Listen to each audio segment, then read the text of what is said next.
புதிய சுப்ரீம் லீடரை அறிவித்திருக்கிறது. அவர் வேறு யாருமல்ல, மரணித்த ஆயத்துல்லா அலி ஹாமனி அவர்களுடைய மகன், இரண்டாவது மகன் ஆயத்துல்லா அலி முஜ்தபா என்கிறவர் தான். இவர்தான் அவர். தற்போது இவர்தான் தேர்வு செய்யப்பட்டிருக்கிறார்.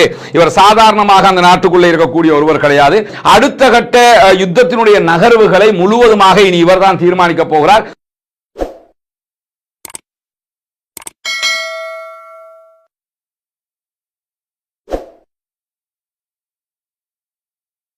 அன்பிற்கினிய சகோதர சகோதரிகளே, நம் அனைவர் மீதும் ஏக இறைவனுடைய அமைதியும் கருணையும் உண்டாகட்டுமாக என்கிற உயரிய பிரார்த்தனைகளோடு, ஈரான் அமெரிக்க இஸ்ரேலிய நாடுகளுக்கு இடையிலான ஒரு மாபெரும் யுத்தம் தற்போது நடைபெற்று வருவது நமக்கெல்லாம் தெரியும். ஈரானை ஆக்கிரமிப்பதற்காக இஸ்ரேலுடைய தூண்டுதலின் பேரில் அமெரிக்கா இந்த யுத்தத்தை நடத்தி வருகிறது. குறிப்பாக கடந்த ஆண்டு ஜூன் மாதம் காசா யுத்தம் நடைபெற்றுக் கொண்டிருக்கும் போது இதே மாதிரியான ஒரு தூண்டுதலின் பேரில் ஆல்ரெடி இந்த யுத்தத்தை ஆரம்பித்திருந்த இஸ்ரேலுக்கு பக்கபலமாக அமெரிக்காவும் யுத்தத்திலே இறங்கி தாக்குதல்களை நடத்தியது. 12 நாட்கள் நடைபெற்ற அந்த யுத்தத்திலே மாபெரும் வெற்றியை ஈரான் சந்தித்திருந்தது. குறிப்பாக ஈரானுடைய நியூக்ளியர் சைட்டுகளுக்கு எல்லாம் நாங்கள் தாக்குதல் நடத்திட்டோம், இனிமே ஈரானால நியூக்ளியர் தயாரிக்க முடியாது, யுரேனியத்தை செறிவூட்ட முடியாது என்று இன்னைக்கு எப்படி தண்ட வாய் இருக்கிற வழிக்காக எதையெல்லாம் பேசிக்கிட்டு இருக்கிறாரோ அமெரிக்க அதிபர், இதையெல்லாம் அன்றைக்கும் பேசினார்.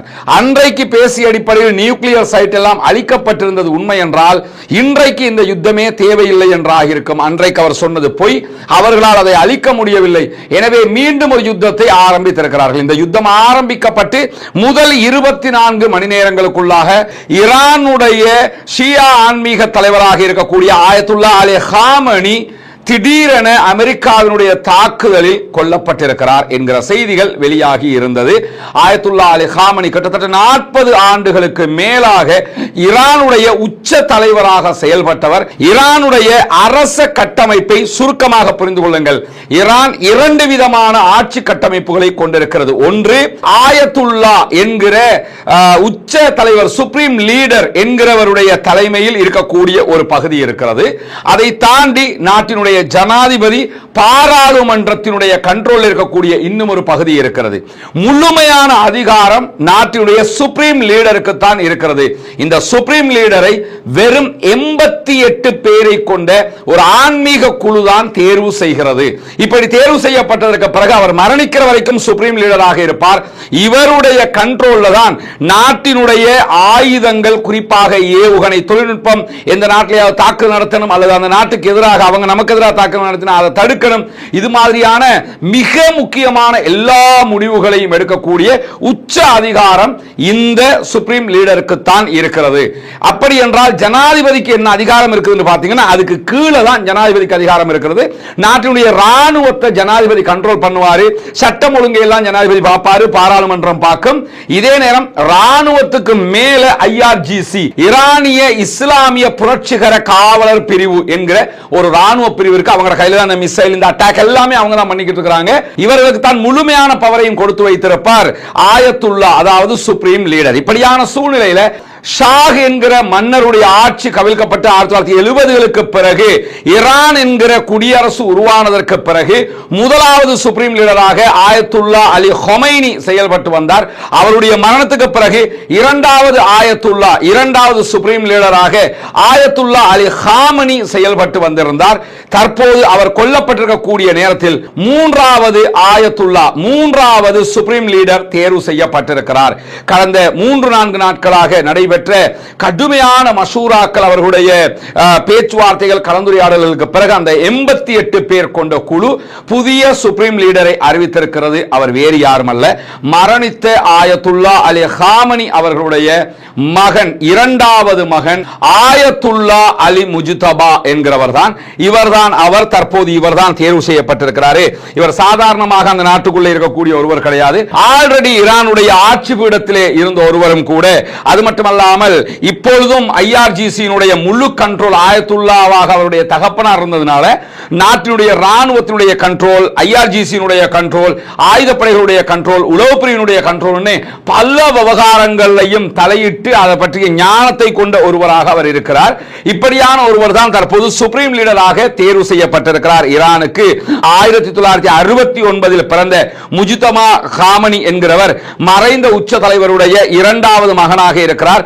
காமனி குடும்பத்தினுடைய முடிவெடுக்கக்கூடிய மையத்தை சுற்றியிருந்த எல்லா பவரும் இவருடைய கையில் தான் இருந்தது என்று சொல்லப்படுகிறது.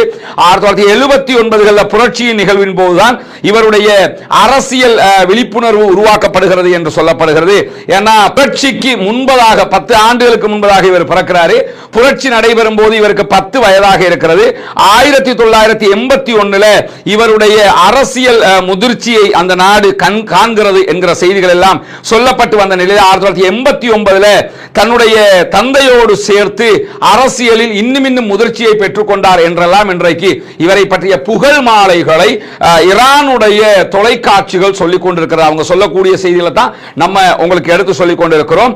விரிவான ஆலோசனைகள், அதே போன்ற கலந்துரையாடல்கள், விவாதங்களுக்கு பிறகு முஜ்தபா தற்போது ஆயத்துல்லாவாக ஷியா சிந்தனை கொண்ட ஈரானுடைய ஆன்மீக தலைவராக, சுப்ரீம் லீடராக அறிவிக்கப்பட்டிருக்கிறார். இப்படியான ஒரு சூழல்ல தற்போது முஜ்தபாவுக்கென்று உறவுகள், நெருங்கிய உறவுகள் யாரும் இல்லை. ஏன்னா ஆயத்துல்லா அலி காமனி அவங்க தாக்கப்படுகிற நேரத்தில் இவருடைய மனைவியும் அந்த இடத்திலே கொல்லப்பட்டார்கள்.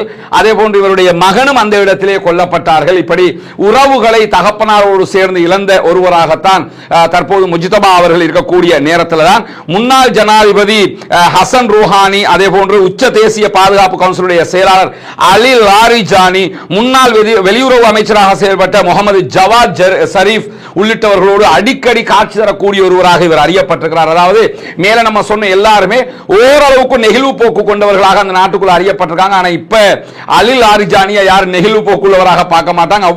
இவ்வளவு தாக்குதல்களையும் அவர்தான் திட்டமிட்டு சுப்ரீம் கவுன்சிலுடைய தலைவராக நின்று செயல்பட்டு வரக்கூடிய சூழல்ல தான் இப்படி பல தடவைகள் இவர் மக்களுக்கு மத்தியிலே அறிமுகமான ஒருவராக இருந்திருக்கிறார் என்கிற நிலையில இன்னைக்கு இவருடைய தெரிவு அறிவிக்கப்பட்டதற்கு பிறகும் அதற்கு முன்பதாகவும் அமெரிக்க அதிபர் டொனால்ட் ட்ரம்ப் ரொம்பவே தடுமாறி கொண்டிருக்கக்கூடிய காட்சிகள் வெளியாகி இருந்தது. என்னன்னா, ஆயத்துல்லாவாக யாரை தேர்வு செய்றீங்களோ அவங்க நாங்க ஏத்துக்கிற ஆட்களாக இருக்கணும், எங்க கிட்ட அனுமதி இல்லாம தேர்வு செஞ்சீங்க தோச்சு விடுவோம் பாத்துக்கண்டலாம் சொல்லிக்கிட்டு இதெல்லாம் எதுக்கு அந்த மிரட்டல் போட்டாருன்னா இவர் தெரிவு செய்யப்பட்ட கூடாதுங்கிறதுக்காக தான் அவ்வளவு மிரட்டல்களை சொல்லி பார்த்தாரு.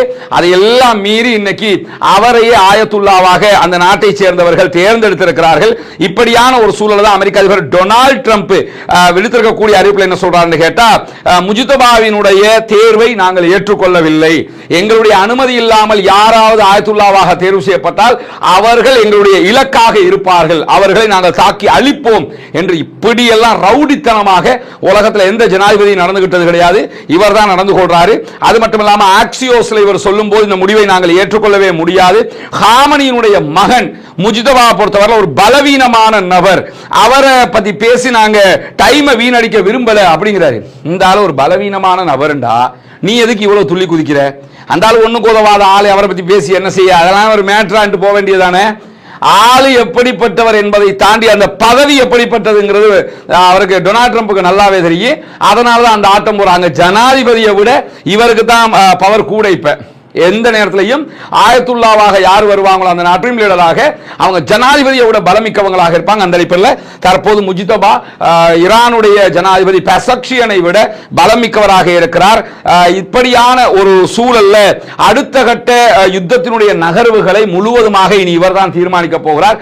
இனி அந்த உச்ச கவுன்சில் அது இதெல்லாம் தீர்மானிக்க போறதுல உடனடியாக ஈரானுடைய ராணுவம், ஈரானுடைய ஐஆர்ஜிசி, ஈரானுடைய எல்லா பிரிவுகளும் தங்களுடைய ஆதரவை முஜ்தபாவுக்கு அறிவித்திருக்கிறார் என்கிற செய்திகள் வெளியாகி இருக்கிறது. பொறுத்திருந்து பார்ப்போம் என்னவெல்லாம் நடக்கப் போகிறது என்பதை. ஈரானுடைய சுப்ரீம் லீடராக முஜ்தபா அவர்கள் தெரிவு செய்யப்பட்டிருக்கிறார்கள். இது ஈரானுடைய நாட்டினுடைய அரசியல் கட்டமைப்பு புரிஞ்சுக்கிறங்க. இந்த தெரிவுகளுக்கும் இஸ்லாத்தினுடைய அடிப்படைகளுக்கும் சம்பந்தம் கிடையாதுங்கிறதையும் புரிஞ்சுக்கிறங்க. அது அந்த நாடு சுப்ரீம் லீடராக அவரை வைத்துக் கொண்டிருக்கிறது. அந்த பதவிக்குரிய ஆள் தேர்வு செய்யப்பட்டிருக்கிறார் என்பதுதான் இந்த இடத்திலே நாம் புரிந்து கொள்ள வேண்டிய அடிப்படையான விவகாரமாக இருக்கிறது.